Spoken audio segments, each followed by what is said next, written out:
তো আমরা একটা কাজ করি এখন, হ্যাঁ, আমাদের যে এখানে যে সার্কিটটা এটুকু পর্যন্ত আমরা আমাদের যে আগের যে একটা ট্রানজিস্টরের যে সার্কিটটা ছিল সেখানে কিভাবে রিপ্লেস করা যায় দেখি। আমাদের আগের ট্রানজিস্টরের পয়েন্টে ছিল হচ্ছে ঠিক একই রকমের একটা কয়েল ছিল, তাই না? একই রকমের একটা কয়েল ছিল যেটা হচ্ছে সেন্সরের সামনে বা সেন্সরের কন্ডাক্টিভিটি বা সেন্সরে যখন আমরা কোনো একটা সিগন্যাল দিই সাথে সাথে কাজ করে। আমরা যখন আমাদের এই অংশটা এখানে যে অ্যারেঞ্জমেন্টটা আছে এই অ্যারেঞ্জমেন্টটা যদি আমরা ঠিক এখানে নিয়ে আসি তাহলে দেখা যাচ্ছে ঠিক এরকম সরাসরি নিয়ে আসলাম। এখানে যে কয়েলটা আছে সেই কয়েলটা আমরা তুলে দিয়ে এই কয়েলের জায়গায় আমাদের যে কয়েলটা আছে এখানে যে রিলের যে কয়েলটা আছে সেই রিলের কয়েলটাই কি করব, আমরা ইমপ্লিমেন্ট করব। রিলের কয়েলটা যদি আমরা ইমপ্লিমেন্ট করতে যাই সেক্ষেত্রে আমাদেরকে কি করতে হবে, যে এই জায়গাতে আমাদের তার দিয়ে অ্যাড করে নিতে হবে। আমরা একটু এটাকে একটু অ্যাড করে নিই। তারের কালারটা আমরা ঠিক এরকম নিই, লাল কালারের নিই, তাহলে আমাদের বুঝতে একটু সুবিধা হবে।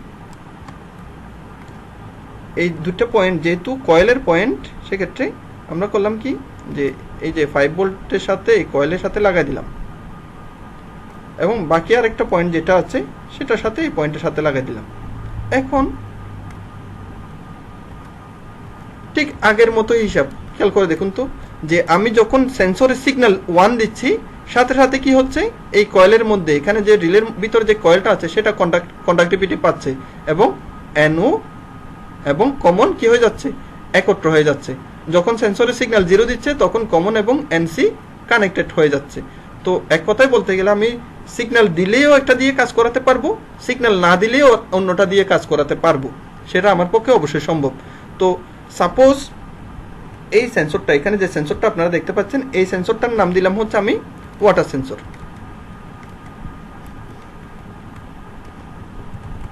ওয়াটার সেন্সর, তো ওয়াটার সেন্সর কি কাজটা করবে, ওয়াটার সেন্সর হচ্ছে পানি যখন পাবে তখন সিগন্যাল 1 দিবে। ওয়াটার সেন্সর পানি যখন পাচ্ছে তখন সিগন্যাল 1 দিচ্ছে। তো সিগন্যাল যখন পানি যখন পাচ্ছে, সিগন্যাল যখন 1 দিচ্ছে তখন আমার কি এই কয়েলটা কন্ডাক্টিভিটি পাচ্ছে, কন্ডাক্টিভিটি পেলে কমন এবং NO কানেক্টেড হয়ে যাচ্ছে। তো এখন প্রশ্ন হচ্ছে আমি ঠিক আছে একটা ট্রায়াল অ্যান্ড এরর মেথডে কাজ করার চেষ্টা করি। হ্যাঁ, আমি করলাম যে কি, এই সুইচটাকে এখানে যে আমার পাম্পের সুইচ আছে সেই সুইচটাকে আমি করলাম কি এটার সাথে এবং কমন যেটা প্রান্ত আছে সেটার সাথে এটার সাথে আমি কানেক্ট করে দিলাম। ওকে, তো এখন ঘটনাটা কি হবে সেটা দেখি। ওয়াটার সেন্সরে যখন পানি সংস্পর্শ পেল সাথে সাথে আমার ট্রানজিস্টর অন হয়ে গেল, কয়েলটাও অন হলো এবং কমন এবং NO কানেক্টেড হয়ে গেল। তার মানে এই সুইচটা অন হয়ে গেল। আমার পাম্পটা কিন্তু তৎক্ষণাৎ চলা শুরু করবে, এই পাম্পটা কিন্তু পানি পাওয়ার সাথে সাথেই চালানো শুরু করবে। এখন প্রশ্নটা হচ্ছে আমার তো দরকার যে কি অটো ইরিগেশন সিস্টেম যেটা আছে সেই সিস্টেমে তো আমার এই পাম্পটা আপাতত চালানোর কোনো দরকার নেই। কখন পানি যখন থাকবে তখন পাম্প চালানোর দরকার নেই। তাইলে আমরা এই দুটা তার এখানে যে দুটা পয়েন্ট আছে এই দুটা পয়েন্ট আপনারা একটু বলুন তো, যে এই দুটা পয়েন্টের মধ্যে কমন তো একটা পয়েন্ট আছে, এই পয়েন্ট আমি কার সাথে লাগাবো, NOর সাথে নাকি NCর সাথে? আমি চাচ্ছি যখন ওয়াটার সেন্সর পানি পাবে না তখন পাম্পটা চলবে। গুড, তার মানে হচ্ছে আমার NCর সাথে কি করতে হবে, কানেকশনটা করতে হবে। তো আমরা চাইলে নর্মালভাবে ঠিক এখানে যে NCর সাথে ডিরেক্টলি এভাবে কানেকশনটা দিয়ে দিতে পারি, কোনো সমস্যা নেই। আপনারা হয়তো মনে করবেন যে কি এটা ক্রস হচ্ছে, অ্যাকচুয়ালি ক্রস না, তার তো একটার উপর দিয়ে আরেকটা যাইতে পারে, ওটা কোনো মেজর কোনো ইস্যু না। তো যাই হোক আমি একটু কালারটা একটু চেঞ্জ করে দিই যাতে একটু বুঝতে সুবিধাটা হয়। তাহলে হবে কি দেখেন, আমি যখন ওয়াটার সেন্সরটা যখন পানির সংস্পর্শ পেল তখন এই কন্ডাকশনের কারণে ট্রানজিস্টরের কন্ডাকশনের কারণে ট্রিগার করে ফেললো বা আমার যে কয়েলটা আছে কয়েলটা অন হয়ে গেল। কয়েল যদি অন হয় কমন এবং NO connected, in that time common এবং NCর সাথে কোনো সম্পর্ক নেই। তো যেহেতু সম্পর্ক নেই, এই যে 220 ভোল্টটা NC হয়ে কমন হয়ে আমার পাম্পে যেতে পারতেছে না, কারণ কি কমনের সাথে NCর তখন রিলেশন কাট হয়ে গেছে। ওকে, তো যখন দেখা যাচ্ছে যে কি ওয়াটার সেন্সর পানি পেল না তখন কি করলো, সিগন্যাল 0 দিল। সিগন্যাল যদি 0 দেয় আমার ট্রানজিস্টরে কি করতেছে না, কন্ডাক্টিভিটি দিচ্ছে না, তার মানে হচ্ছে আমার কয়েলটা অন হয় নাই। কয়েল যদি অন না হয় তখন কি হবে, আমার যে বারটা ছিল সে বারটা বা লোহদণ্ডটা কমন এবং NOর সাথে কানেক্টেড হয়ে গেল। কমন এবং এনের সাথে কানেক্টেড হলে এই যে 220টা এদিক দিয়ে ঢুকে এদিক দিয়ে বের হয়ে কমন হয়ে সোজাসুজি আমার পাম্পটা অন করে দিবে। তো সিম্পলভাবে রিলে লজিকের এই ফরম্যাটটা ইউজ করে আপনারা যে ইজিয়ার প্রোটা ইউজ করতেছেন ঠিক এই ফরম্যাটটা ইউজ করে কিন্তু কাজটা করতেছে, এই ফরম্যাটেই।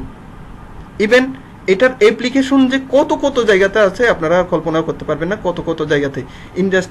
ইন্ডাস্ট্রি যেগুলো আছে, ইন্ডাস্ট্রিতে প্রাণ বলা হয় এই রিলেকে, অটোমেশন সিস্টেমের প্রাণ বলা হয়।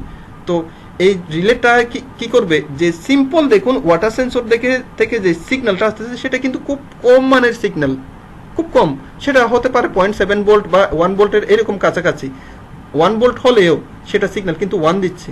তো এই সিগন্যালটাকে কি করতেছে, এই সিগন্যালটা ট্রানজিস্টরের মাধ্যমে একটা রিলের কয়েলকে চালাচ্ছে। এই কয়েলটা পরবর্তীতে যেহেতু একটা লোহদণ্ডকে চালাচ্ছে, সেটা দিয়ে আমরা বড় 220 ভোল্টের লোডও চালাচ্ছি। এটা যদি 10 এম্পিয়ার হয় তার মানে হচ্ছে প্রায় 2200 ওয়াটের লোড পর্যন্ত এই রিলে দ্বারা চালানো সম্ভব। তার মানে হচ্ছে আমরা দেখুন ক্ষুদ্র একটা ভোল্টেজ যেটা হচ্ছে প্রায় 1 ভোল্ট, এই 1 ভোল্টের সিগন্যালটা দিয়ে আমরা চাইলে 220 ভোল্টের বড় সড়ো পাম্পও পরিচালনা করতে পারতেছি। দ্যাটস ওয়াই আমরা এটুকুই বলি যে সবসময় আপনি আমাকে ছোট একটা এলইডি জ্বালায় দেখান, আমি আপনাকে ইন্ডাস্ট্রি চালায় দেখাবো। এটা সাহসটা আমরা পাই কোত্থেকে, সাহসটা এক্স্যাক্টলি পাই আমরা যেহেতু এই রিলের কাজটা জানি। রিলে নামের একটা জিনিস আছে, ট্রানজিস্টর নামের একটা জিনিস আছে, সেটা যেহেতু জানি সেক্ষেত্রে আমরা এটা ইউজ করতে পারি। আমরা আমাদের এই কোর্সের মধ্যে এই স্টেজে আমরা এইরকম রিলের মডিউল একটা ইউজ করব, যে মডিউলের মধ্যে দেখা যাচ্ছে যে কি কমন, এনও এবং এনসি এটা কানেক্টেড অবস্থায় থাকবে। আমাদের ক্লাস আসলে অনেক দীর্ঘায়িত হয়ে গেছে, যাই হোক, কিন্তু এই কনসেপ্টটা আপনারা খুব ভালোভাবে রপ্ত করে রাখবেন, যাতে কি হয় আমরা পরবর্তীতে এই রিলের উপরে অনেক রকমের কাজ করতে পারি। আপনারা এটুকু ট্রাস্টের মধ্যে রাখবেন যে রিলের কাজটা যদি আপনারা ঠিকঠাক মতো করতে পারেন বা রিলে নিয়ে যদি আপনারা ভালো মতো বুঝতে পারেন, আপনাদের ইন্ডাস্ট্রিয়ালি কাজ করা খুব অনেক ইজি হয়ে যাবে। এরকম অটোমেটিক সিস্টেমের যে কাজগুলো আছে সাধারণত মাইক্রো কন্ট্রোলার ছাড়া করা যায় না, সেই সিস্টেমগুলোকে পর্যন্ত রিলে লজিক দিয়ে আপনারা যে জিআর প্রোটা ইউজ করতেছেন সেখানে এত সহজে ইউজ করা যাচ্ছে। তো একবার ভেবে দেখুন, এরকম রিলের কাজগুলো যদি আপনারা ঠিকঠাক মতো বুঝতে পারেন, এই যে ট্রানজিস্টরের কাজটা যদি ঠিকঠাক মতো করতে পারেন, এগুলো আসলে কোনো বিষয় না। তো আমরা যারা আছি, আমরা টেকনিক্যালি যারা কাজ করি, তারা সবসময় একটা জিনিস হিসেব করি যে কি, যে আমার কাস্টমার, আপনারা কিন্তু আমার কাস্টমার না, আপনারা আমাদের স্টুডেন্ট। তো স্টুডেন্টের ক্ষেত্রে একরকম, কাস্টমারের ক্ষেত্রে অন্যরকম। কাস্টমার বা ক্লায়েন্ট যখন আমাকে কোনো একটা কাজ দেয়, তখন উনি আমাকে একটা বিনিময় দিচ্ছে। তো বিনিময় সিস্টেমটা ঠিক এরকম, যে আমাদের দেশের রেসপেক্টে যে যত কাজ, যত বেশি কাজ, যত কঠিন কাজ, তত তার বেতন বেশি। কিন্তু আমরাই তো জানি কোনটার কাজটা বাড়ি, কোনটার কাজটা কম। তো এটার কাজটা আমরা এতটা সহজভাবে তাদেরকে দেখাতে পারি না, তাদেরকে আরেকটু কঠিনভাবে বুঝাই দিই। এখানে রিলে লাগবে, এখানে হাবি যাবি অনেক কিছু লাগবে, এই লাগবে সেই লাগবে।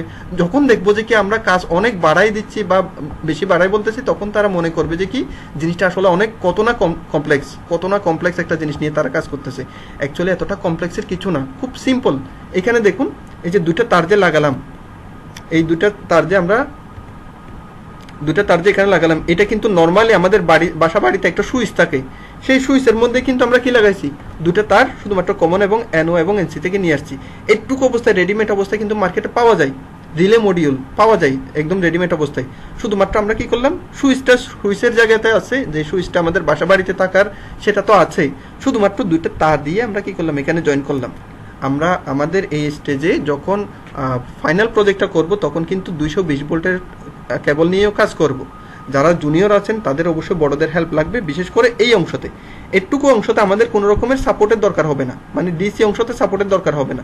কিন্তু যখন আপনারা এই যে 220 ভোল্টের এসিটা লাগাবেন, তখন একজন টেকনিক্যাল পার্সন আপনার সাথে রাখতে হবে, শুধুমাত্র দুইটা তার আমার রিলের সাথে জোড়া লাগাই দেওয়ার জন্য। কারণ 220 ভোল্টের জিনিস একটু তদারকিতে থাকা ভালো।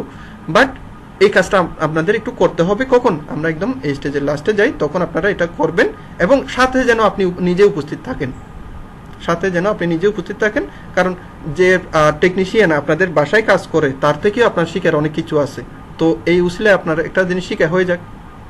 ওকে, তো যাই হোক, আমরা ক্লাস অনেক দীর্ঘায়িত করে ফেলছি। আপনাদেরকে যে টাস্কটা দিব সেটা হচ্ছে শুধুমাত্র এই রিলের উপরে। এখানে আমাদের অনলাইনের মধ্যে অনেক রকমের ভিডিও আছে, অনেক রকমের ছবি আছে। আপনারা যদি একটু ইউটিউবের মধ্যে গিয়ে দেখেন,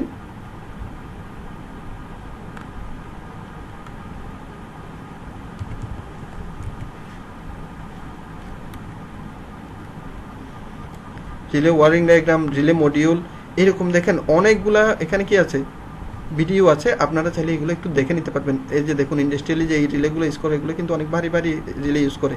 তো আপনারা যে কাজটা করবেন, এরকম রিলের বেশ কয়েকটা ভিডিও দেখবেন।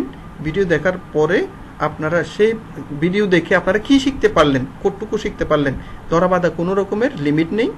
যতটুকু শিখতে পারছেন ওই অতটুকু পরিমাণের একটা এরকম একটা রিলের ছবি দিয়ে, এরকম একটা রিলের ছবি দিয়ে বা দুইটা ছবি দিয়ে বা আপনার পছন্দসই যে কোনো একটা রিলের ছবি দিয়ে আপনারা সেখানে বাংলা একটু এক্সপ্লেন করে আমাদের রোবোটিক্স ক্যাম্পের যে গ্রুপ আছে সেখানে সাবমিট করবেন। তো আমি আপনাদের কাছ থেকে বিদায় নিচ্ছি। আপনাদের যদি কোনো প্রশ্ন থেকে থাকে কাইন্ডলি একটু হ্যান্ড রাইজ করে জানাবেন।